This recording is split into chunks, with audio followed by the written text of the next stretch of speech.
Nouvelle pique de Sophie Binet à l'encontre de Bernard Arnault. La secrétaire générale de la CGT a peu goûté la sortie de Bernard Arnault sur les droits de douane européens. Jeudi 17 avril, le patron de LVMH a demandé à l'UE de négocier intelligemment avec les États-Unis. Il plaide même pour la création d'une zone de libre-échange avec les Américains. Une déclaration qui n'a pas manqué de faire réagir la syndicaliste.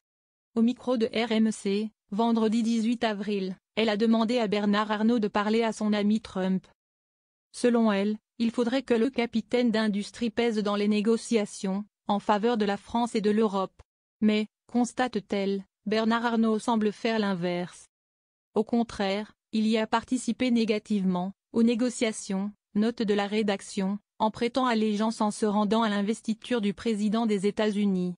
Sophie Binet aimerait que le patron de LVMH mette plutôt la pression sur Donald Trump en utilisant des outils de pression, par exemple en annonçant qu'il gèle ses investissements aux USA, encourage-t-elle.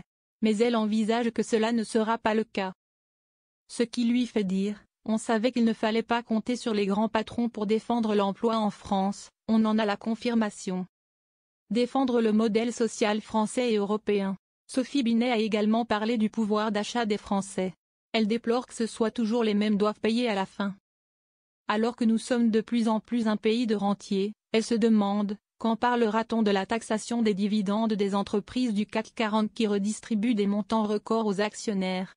La secrétaire générale de la CGT a un programme chargé ce vendredi 18 avril.